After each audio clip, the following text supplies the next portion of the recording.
Assalamualaikum warahmatullahi wabarakatuh. Bismillahirrahmanirrahim. Alhamdulillahilladzi hadana lihadza wa ma kunna linahtadiya laula an hadana Allah. Asyhadu an la ilaha illallah wa asyhadu anna Muhammadan abduhu wa rasuluh. Allahumma salli wa sallim ala Rasulillah wa ala alihi wa sahbihi wa man nasarahu wa wala. Rabbi shrah li sadri wa yassir li amri wa hlul 'uqdatam min lisani yafqahu qawli. Subhanaka la ilma lana illa ma 'allamtana innaka antal alimul hakim. Wa la hawla wa la quwwata illa billahil 'aliyyil 'azim. Amma ba'd. Alhamdulillah, kita ucapkan setinggi-tinggi syukur kepada Allah Subhanahu wa taala sehingga ke saat ini Allah masih memberikan kepada kita sikit nikmat kehidupan. Moga-moga dengan nikmat ya Allah Subhanahu wa taala berikan kepada kita ini, kita manfaatkan sebaiknya, sebab tak kala mana Allah Subhanahu wa taala tamatkan riwayat hidup kita, tak ada apa-apa yang lebih bermakna dalam kehidupan melainkan orang yang datang bertemu dengan Allah dengan hati yang sejahtera, membawa keimanan dan juga amal soleh, sebagaimana yang disebut yauma la yanfa'u malun wala banun illa man atallaha biqalbin salim. Hari akhirat tersebut, iaitu hari yang tidak memberikan sebarang manfaat harta, anak pinak, melainkan orang yang datang kepada Allah Subhanahu wa taala dengan hati yang sejahtera sahaja.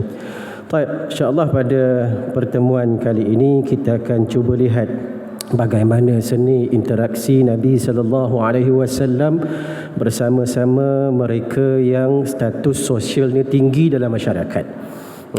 Sebab kadang-kadang dalam kehidupan kita terlupa bahawasanya ada keadaan-keadaan tentu, ada orang yang Allah Subhanahu wa taala berikan sedikit kenikmatan dan juga kelebihan dengan Allah Subhanahu wa taala berikan kepada mereka status sosial yang agak tinggi.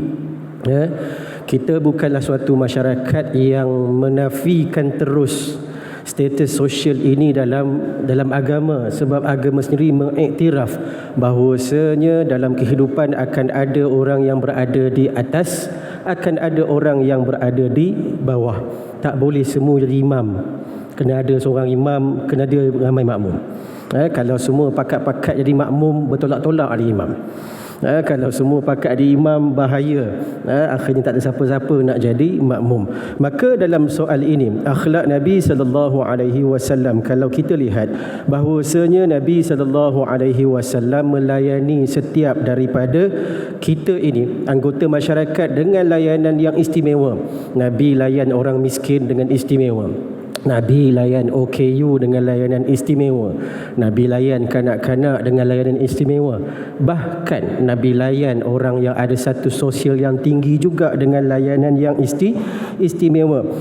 Sebab itu dalam soal ini, bila mana Al-Imam Muslim menyebut dalam satu komentar dia sebut bahawa dia sebut alla yuqassiru birrajuli 'ali al-qadri 'an darajatihi wa la yarfa'u mutadalli'al qadri fil ilmi fawqa manzilatihi. Bahawasanya Nabi sallallahu alaihi wasallam ini tidak pernah akan menaikkan darjat seseorang yang memang dia darjat yang rendah. Contoh, dia orang jahil, Nabi takkan angkat darjatnya ke darjat yang tinggi. Begitu juga Nabi sallallahu alaihi wasallam takkan bercabut ataupun rampas satu sosial yang tinggi letakkan di satu sosial yang rendah. Ianya bukanlah satu amalan Nabi sallallahu alaihi wasallam. Sebab tu kata Aisyah radhiyallahu taala disebut, amarana Rasulullah sallallahu alaihi wasallam an nunazzilan nasa manazilahum. Bahawasanya kata Aisyah, Nabi sallallahu alaihi wasallam memerintahkan kepada kami untuk memberikan kepada manusia itu layanan sesuai dengan kedudukan dia. Dan dalam keadaan ini banyak riwayat dan juga banyak hadis yang menyebut bagaimana layanan Nabi sallallahu alaihi wasallam terhadap mereka ini. Dalam keadaan ini, sebagai contoh, kita mungkin kenal nama Abu Sufyan.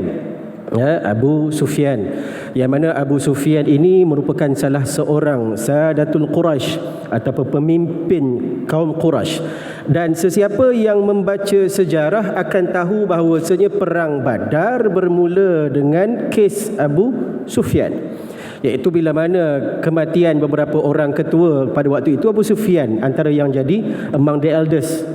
Kemudian Abu Sufyan bila mana dia balik daripada Syam, Nabi SAW cuba rampas harta-harta yang ditinggalkan oleh orang Islam, yang digunakan oleh orang-orang kafir Quraisy ni untuk dapatkan balik. Maka Abu Sufyan ini menjadi dalang kepada berlakunya peperangan Badar. Tuan-tuan, kalau kita lihat dalam perang Uhud juga sebagainya, sebagai contoh, bila mana kematian tokoh-tokoh seperti Abu Jahal, Abu Lahab dan sebagainya, maka Abu Sufyan menjadi tonggak kepada kaum Quraisy menentang Nabi sallallahu alaihi wasallam. Tetapi dalam keadaan ini kita lihat bagaimana kisah yang berlaku sewaktu pengislaman Abu Sufyan ketika pembukaan kota Mekah. Bila mana satu riwayat menyebut daripada Ibnu Abbas radhiyallahu taala anhuma, dia kata apa? Anna Rasulullah sallallahu alaihi wasallam amal fathi ja'ahu al-Abbas bin Abdul Muttalib. Ketika mana berlakunya kemenangan umat Islam untuk buka Mekah, kita panggil pembebasan Mekah daripada kaum Quraisy. Ketika itu Al-Abbas bin Abdul Muttalib, bapa saudara Nabi sallallahu alaihi wasallam, datangkan kepada Nabi sallallahu alaihi wasallam Abu Sufyan bin Harb, yang mana pada ketika itu Abu Sufyan datang untuk bertemu dengan Nabi sallallahu alaihi wasallam untuk menyatakan keislamannya. Kalau kita hari ni, oh dulu kau musuh aku ya, penggal kepala dah rasanya. Tuan-tuan, dalam keadaan ini Al-Abbas sebut, ya Rasulullah, inna Aba Sufyana rajulun yuhibbul fakhr falau ja'alta lahu syai'an. Ini satu seni politik. Kata Al-Abbas kepada Nabi sallallahu alaihi wasallam, dia kata, ya Rasulullah, Abu Sufyan ni dia suka orang jack dia. Sebab dia ketua lama dah. So ketua ni kalau orang bawah puji dia suka. Orang macam saya ni tak siapa nak puji tak, contoh kan. Jadi bos orang puji best, lagi dia suka kembang. So Al-Abbas kata, ya Rasulullah, Abu Sufyan ni orang yang suka macam tu, dilayan dengan layanan yang baik. Falau ja'alta lahu syai'an, boleh tak engkau say something ataupun buat something untuk menggembirakan Abu Sufyan. Dalam keadaan ini Nabi SAW tahu bahawasanya Abu Sufyan ini dulu merupakan musuh agama Allah. Tetapi disebabkan status Abu Sufyan pada ketika itu, dia merupakan ketua kepada kaum Quraisy. Dari segi politiknya dia somebody. Okay, saya ni nobody.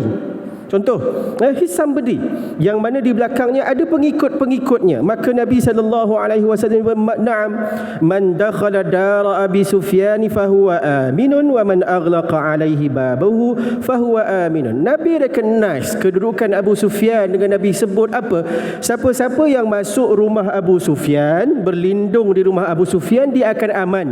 Maknanya tentera Islam tidak akan tangkap atau apa-apakan dia. Tuan-tuan, di sini menunjukkan Nabi iktiraf. Disebabkan dia dah Islam, dalam masa yang sama dia juga seorang ketua, Nabi tak tarik, tak lucutkan jawatan dia. Kalau kita pecat habis Nabi tak. Nabi tetap bagi kedudukan pada Abu Sufyan, bahkan menyebut siapa-siapa masuk rumah Abu Sufyan dia akan aman. Siapa-siapa yang menutup pintu rumahnya, menandakan dia tidak akan melawan tentera Islam pada ketika itu, mereka juga akan aman. Dan satu riwayat pada Abu Hurairah radhiyallahu taala anhu juga berkaitan dengan Fathu Makkah. Dia sebut, satu ketika dalam Fathu Makkah Nabi SAW naik ke Bukit Safa. Naik ke Bukit Safa. Kita hari ni mungkin tak nampak sangatlah naik sebab dalam bangunan. So boleh bayang waktu tu Nabi SAW naik ke Bukit Safa. Dan dalam keadaan itu datang orang-orang Ansar. Kita pun tahu orang Ansar merupakan antara pelindung kuat Nabi SAW. Kesetiaan mereka kepada Nabi SAW satu kesetiaan yang takkan siapa-siapa mampu untuk lawan. Mereka kelilingi Nabi SAW sebab mereka tahu Nabi SAW berada di tempat asal baginda yang pada ketika dulu Nabi dibuang daripada Makkah, walaupun baginda orang Makkah. yang menyambut Nabi sallallahu alaihi wasallam orang Ansar. Dalam keadaan ini orang Ansar semuanya mengelilingi Nabi sallallahu alaihi wasallam. Dalam keadaan ini datang Abu Sufyan. Bila mana Abu Sufyan datang, dia pun tengok, dia jumpa Nabi sallallahu alaihi wasallam. Dia kata apa? Dia kata, dia sebut satu perkataan, okey. Dia kata darah Quraisy pada hari ini telah pun tiada. Telah pun tiada. Okey, dan disebut la Quraisy ba'dal yaum, seolah-olah dia mengatakan tidak ada lagi kekuasaan orang Quraisy pada hari ini. Sebab bila mana dia tengok orang-orang Ansar mengelilingi Nabi sallallahu alaihi wasallam, dia rasa kedudukan dia terancam, seolah-olah nanti kuasa dia tak ada. Maka Nabi sallallahu alaihi wasallam sebut dalam satu hadis yang hampir sama. Dia sebut man dakhala dar Abu Sufyan fa huwa aminun wa man ulqiya silaha fa huwa aminun wa man aghlaqa babahu fa huwa aminun. Siapa-siapa yang berlindung di rumah Abu Sufyan, dia akan aman. Siapa-siapa yang simpan senjatanya, tidak membiarkan ia terhunus, dia akan selamat. Siapa-siapa yang tutup pintu rumah, dia akan selamat. Tuan-tuan, kita lihat di sini Nabi sallallahu alaihi wasallam recognize Abu Sufyan. Dan dalam satu riwayat yang lain daripada A'idh bin Amr, dan ketika itu Abu Sufyan datang bertemu dengan 3 orang sahabat Nabi sallallahu alaihi wasallam. Pada ketika ini, hadis ni cerita tentang berlaku sebelum perjanjian Hudaibiyah. Ketika ini Abu Sufyan belum Islam lagi. Maka bila datang Abu Sufyan, ketika itu yang sambut Abu Sufyan ada 3 orang, yang mana ketiga-tiga ini bukan Arab. Pertama, Salman Al-Farisi, orang Parsi, orang Iran. Kedua, Suhaib Ar-Rumi, orang Rom. Dan yang ketiga, Bilal Al-Habsyi, orang Habsyah, orang kulit hitam. Dan ketiga-tiga mereka ini pada asal sewaktu mereka datang ke Makkah Al-Mukarramah, mereka dipandang hina. Satu, sebab mereka orang luar. Kita ni ada tendensi pandang orang luar tu dengan satu pandangan demo orang luar. Contoh demo ni bukan orang kawan ni. Contoh mereka marah orang Kelantan. Sebab orang Kelantan ni dia macam Arab sikit. Arab dia ada satu budaya Arab Ajam. Bangsa dalam dunia ni 2 je, bangsa Arab, bangsa Ajam. Orang Arab, orang bukan Arab. Dia macam Kelantan, orang Kelantan, orang luar. Saya bukan Kelantan, saya Perak. Perak pure, orang Kuala Gangsar. Dalam keadaan ini, bila mana Abu Sufyan datang, ketika itu dia belum beriman pun. Ketiga-tiga mereka ni yang pernah ada konflik lah dengan Abu Sufyan. For sure, manusia bila kenang kejahatan orang, it's easy to forgive but not easy to forget. Kan?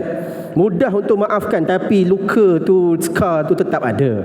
Dalam keadaan ini, sahabat-sahabat Nabi sallallahu alaihi wasallam, wallahi ma ukhidat suyufullahi min anaqi aduwallahi ma'khadhaha.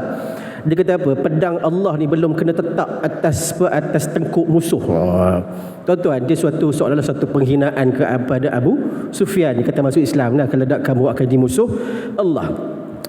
Dalam keadaan ini, tiba-tiba Abu Bakar dengar apa yang disebut oleh ketiga-tiga sahabat itu tadi. Maka Abu Bakar sebut, ataquluna hadza li syaikhin Quraisyin wa sayyidihim. Kamu sebut benda ni kepada pemimpin Quraisy dan orang utama daripada kalangan mereka. Seolah Abu Bakar tegur perbuatan sahabat-sahabat tadi. Benar, Abu Sufyan tidak beriman, tapi dia datang sebagai seorang diplomatik pada ketika itu. Sebab urusan itu urusan diplomatik.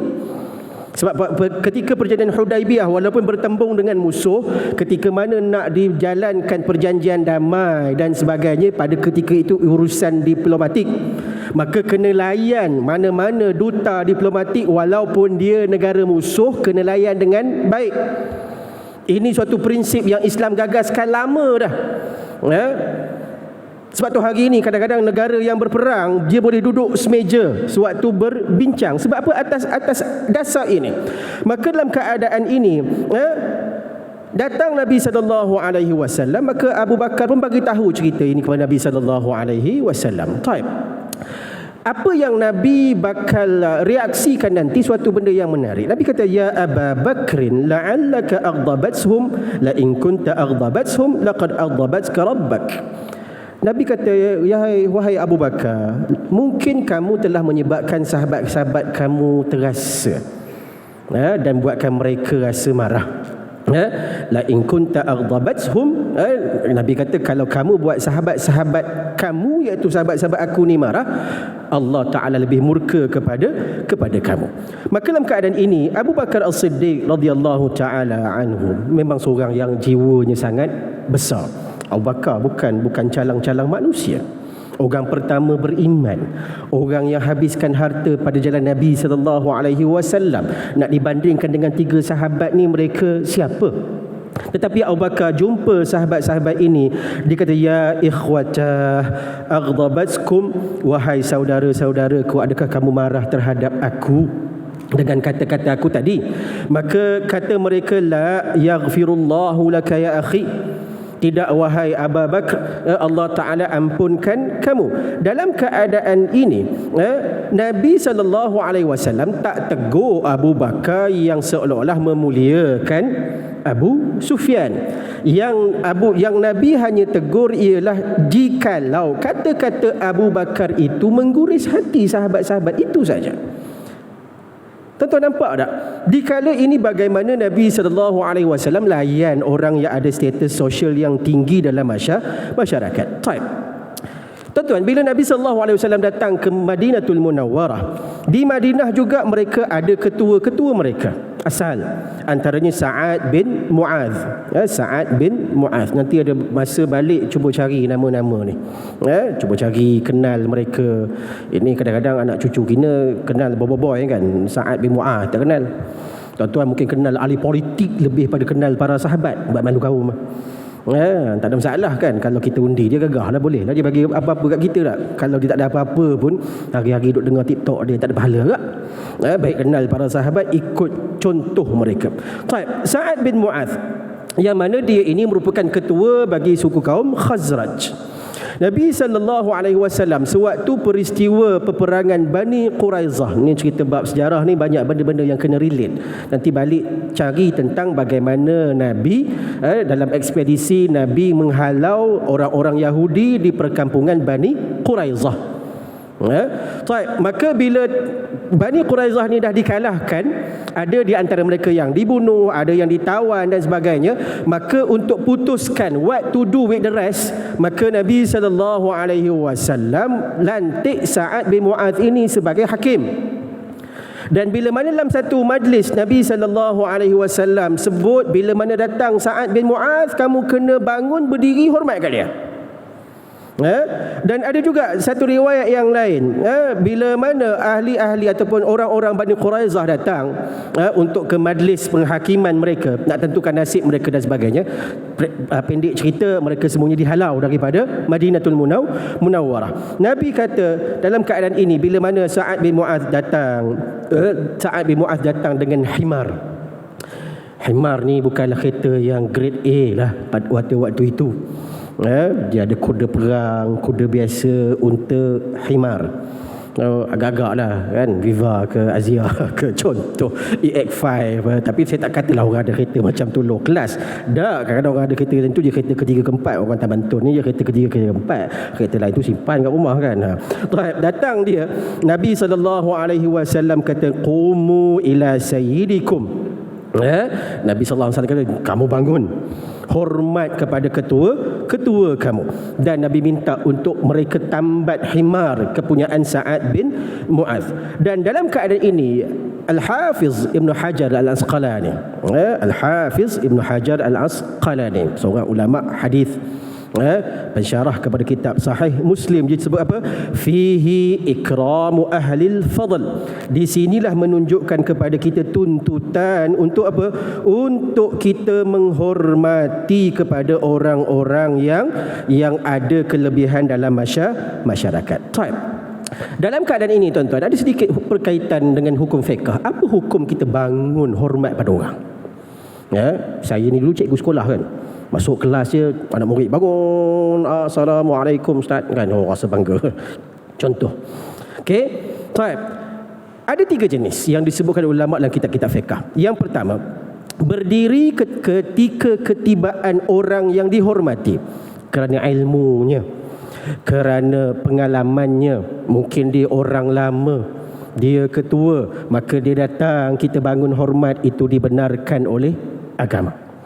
Dalam kes ini mereka mengambil hadis tentang Sa'ad bin Mu'adz tadi yang menunjukkan bahawasanya Nabi minta untuk qumu ila sayyidikum, kamu bangun, kamu hormat kepada tuan ataupun yang ketua daripada kalangan kamu. Kedua, ada jenis berdiri yang tidak dibenarkan. Apa dia? Berdiri ketika mana pemimpin duduk. Pemimpin duduk, kita bangun, dia duduk, kita bercakap keadaan kita berdiri.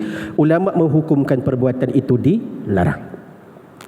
Dan ada hadis menyebut Nabi larang perbuatan tersebut sebab Nabi SAW kata ianya perbuatan menyerupai orang Yahudi juga orang Nasara, perbuatan yang menyerupai orang-orang Parsi dan juga Byzantine, yang mana mereka pada ketika itu bila mana raja mereka duduk, mereka akan tetap bangun, hormat, bercakap pun berdiri sampailah raja mereka balik. Maka Nabi SAW larang perbuatan tersebut. Ketiga, disebut dalam kitab-kitab bahawasanya kita bangun sekadar untuk menghormati, nampak pada jauh, ataupun kita nampak dia, kita bangun sambut dia, maka dia sesuatu yang jaiz, makna diharuskan. Orang biasa mungkin kita dah bangun, greet dia, boleh tak? Boleh, tak menjadi masalah, dengan syarat ianya sekadar suatu bentuk penghormatan sahaja, bukan pengagungan. Bahkan Nabi SAW sendiri melarang para sahabat untuk bangun menghormati Nabi SAW. Itu akhlak Nabi. Nabi mengajar kita dua keadaan. Satu, kita yang berada di bawah, andai datang orang yang ada kelebihan ilmu, ada kedudukan masyarakat, Nabi ajar kita untuk hormat. Nabi juga mengajar orang yang ada kelebihan itu untuk tidak mengharapkan penghormatan tersebut. Tuan-tuan nampak tak? The delicate between two things. Kita ni kadang-kadang baru jadi ustaznya, baru jadi ustaz macam saya kan, nak orang bangun salam, no way man. Contoh saya ustaz datang tak ada parking, jangan mengamuk cari parking macam orang lain. Walaupun tanggungjawab masjid sediakan parking untuk penceramah, tapi andai parking penceramah tak ada, penceramah janganlah bebel. Apa ni masjid parking tak ada? Bukan tak ada, hari tu nak bagi ustaz pahala lebih, jalan jauh sikit. Selalu ustaz pahala kurang sebab daripada pintu kereta direct masuk kan. So hari tu nak bagi ustaz pahala lebih, hujung sana, dekat hujung sekolah tu ustaz parking situ. Contohlah, ini tak lah. Tapi nak tunjukkan, tuan-tuan nampak tak? Kita hormat orang yang ada kedudukan. Andai kita ada kedudukan, jangan jadikan kedudukan itu alat untuk orang hormat kita. Dua keadaan ini kalau masing-masing jaga, tak ada masalah. Suatu adab para ulama, masing-masing nak berebut cium tangan masing-masing. Saya teringat Syekh Sa'id Ramadan Al-Buti marah orang cium tangan dia. Imam Ahmad bin Hanbal suatu ketika bila mana dia berjalan daripada pasar, orang cuba bawa barang-barang yang dia pikul. Imam Ahmad bin Hanbal wara' zuhud, Imam Hanbal larang perbuatan tersebut. Dia kata apa? Kalaulah kamu tahu akan kedudukan aku di sisi Allah, pasti kamu akan campakkan pasir atas muka aku. Tuan-tuan, siapa tak kenal Ahmad bin Hanbal, Imam Ahlus Sunnah, mempertahankan akidah Ahlus Sunnah wal Jamaah daripada golongan Mu'tazilah, dipukul, tapi akhlaknya begitu. Kita baru jadi suami kan, baru jadi suami nak isteri macam butler pula isteri. Tak salah, isteri kena layan, tapi jangan mengharapkan layanan macam isteri tu butler kita. Tak? Tuan-tuan nampak tak? Kita kena buat. Nabi SAW orang yang warak. Nabi perah susu sendiri. Boleh tak isteri-isteri layan? Boleh isteri-isteri layan, tapi Nabi SAW buat sendiri. Saya tertarik satu kisah lagi, kisah Umar Al-Khattab. Umar Al-Khattab radhiyallahu ta'ala anhu. Dia pakai jumlah ni panas sikit.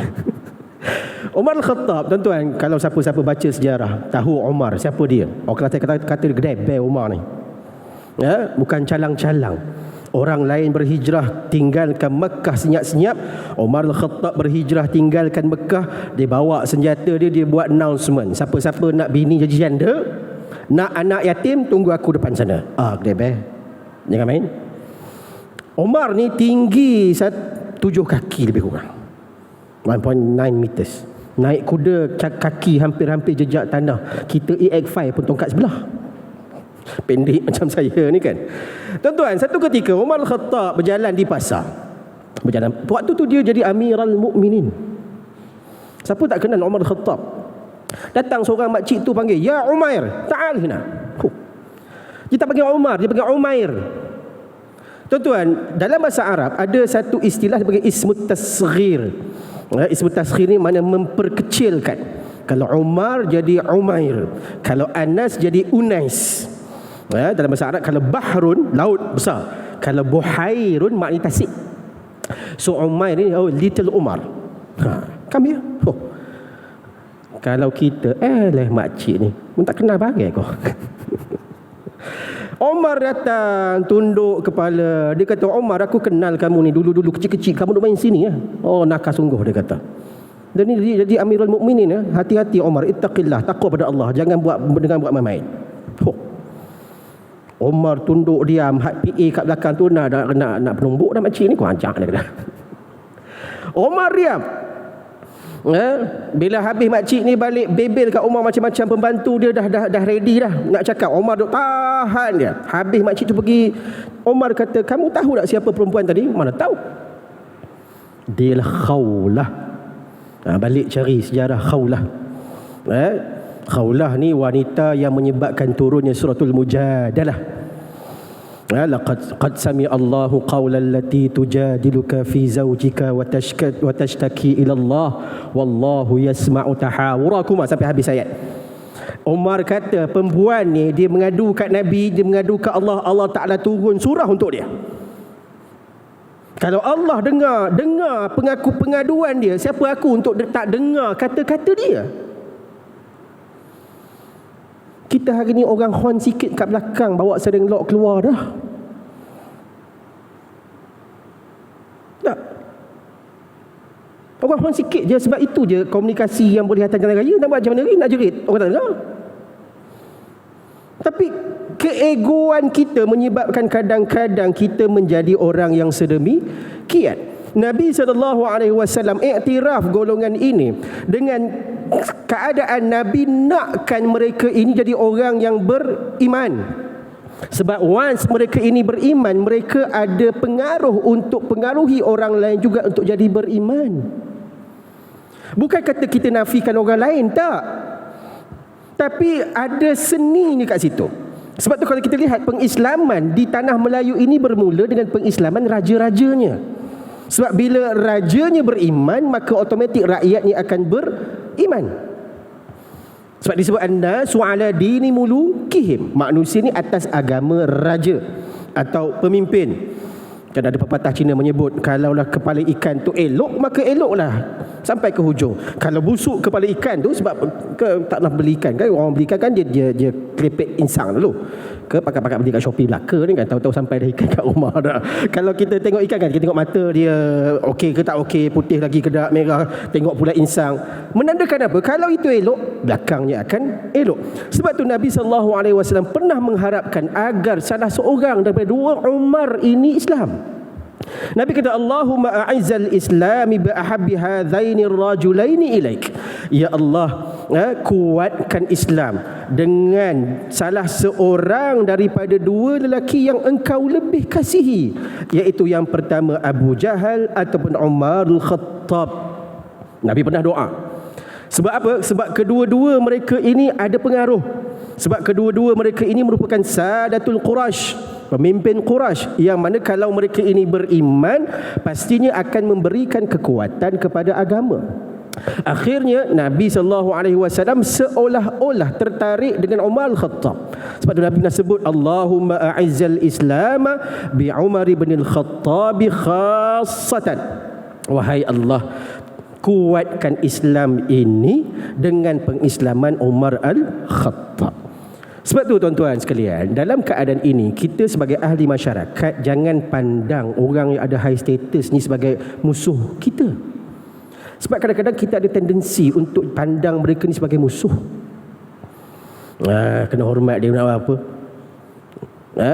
Kita sama di sisi Allah. Betul, kita sama di sisi Allah, tak nafi. Tetapi setiap orang akan ada peranannya masing-masing. Kalau kita cuba kesampingkan salah satu, dia akan merosakkan masyarakat. Tuan-tuan, dalam masjid kalau ada imam, makmum tak ada, dia tak ada imam, dia sembahyang munfarid, seorang-seorang dia. Ada Tok Bilal saja, dia tak jadi.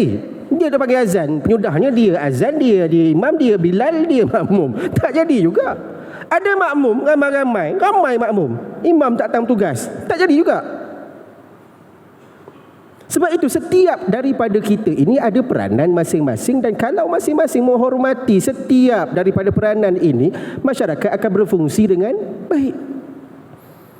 Tak semua orang born to be a leader ataupun built to be a leader. No. Tak percaya, try jadi imam kat pejabat, pakat tolak habis. Itu yang pakat-pakat semayang semua dekat dinding belakang, sebab tak nak orang tepuk belakang. Betul tak? Tahu-tahu ada orang tepuk juga, baru tahu jin tepuk belakang.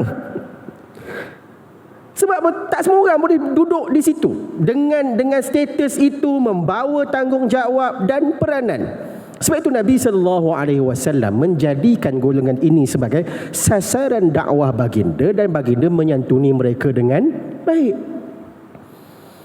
Tuan-tuan pula cakap, Ustaz, habis tu Nabi tak layan orang miskin dengan baik. Tuan-tuan kena baca kitab ni sampai habis lah, kena ikut kuliah saya sampai habis lah. Tengok bagaimana Nabi layan orang miskin. Abu Hurairah bagaimana?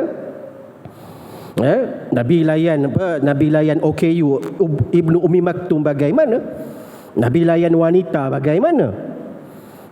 Masalahnya kita ni kadang-kadang fokus kepada suatu kelompok. Itu masalah kita. Ada orang kadang-kadang layan kucing lebih mulia pada layan manusia. Minta maaf. Kucing diberi status, oh bagus, tak salah tuan-tuan. Sayang pada binatang makhluk Allah, tapi jangan sampai tuan-tuan menyakiti pula manusia lain. Perasan tak kita hari ini? Kita tense untuk fokus pada something, kita lupa pada banyak benda.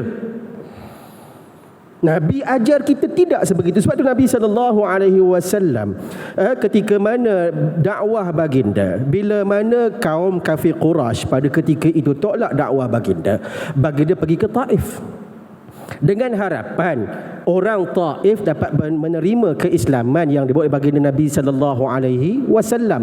Walaupun hakikatnya orang Taif tolak dakwah Nabi SAW, but he tried. Baginda Nabi SAW cuba untuk menangi hati mereka, kecilnya, orang besarnya, tua, muda, ketua, hatta rakyat jelata, kesemuanya disantuni Nabi SAW. Cuma pada ketika itu Nabi SAW tidak diberikan kejayaan oleh Allah Subhanahu Wa Taala lagi. Panjang cerita ni tuan-tuan. Contoh lagi, kalau kita cari nama Tufail bin Amr. Cerita Tufail bin Amr ni panjang, saya nak ringkaskan.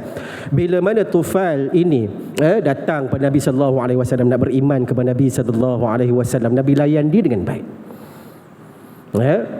Sampai ke peringkat Nabi berikan dia suatu kelebihan. Asalnya Nabi beri kelebihan pada dia, pada dahinya keluar cahaya. Dia kata, Rasulullah, kalau keluar macam ni pakat lari habis orang, sebab orang tengok nampak pelik. Maka dia kata, dia minta Rasulullah kalau boleh tukarkan dia supaya hujung tongkat aku ini yang bercahaya.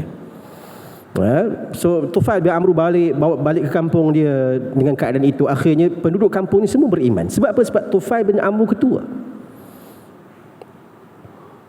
Pengalaman saya lah dekat sekolah kan, saya cikgu sekolah kan.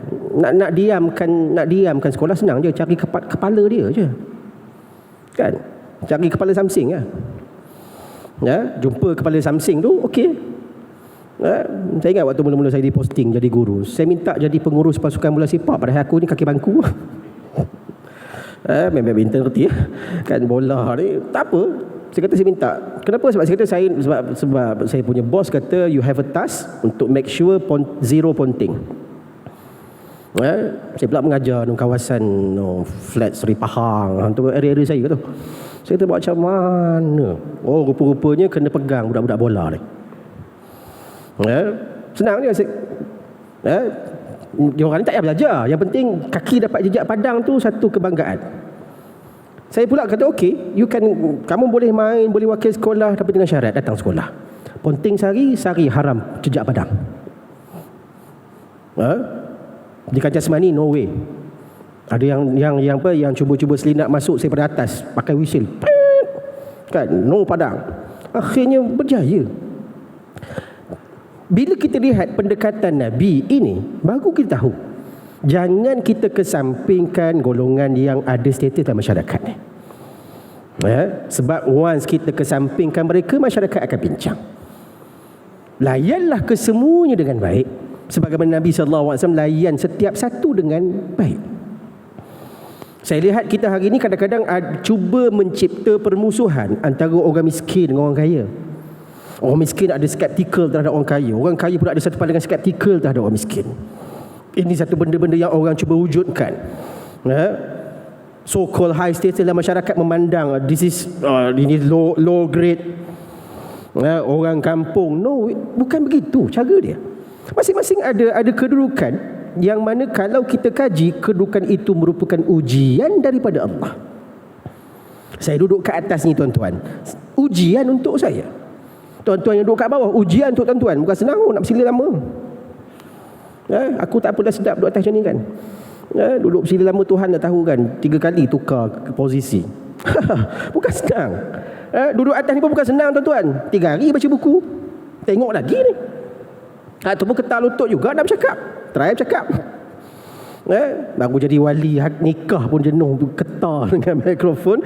So kalau kita masing-masing tahu peranan masing-masing dan tahu bagaimana layanan terhadap masing-masing, akhirnya Islam akan terselah sebagai suatu agama yang sangat-sangat baik. Masyarakat akan jadi masyarakat yang sangat-sangat harmoni.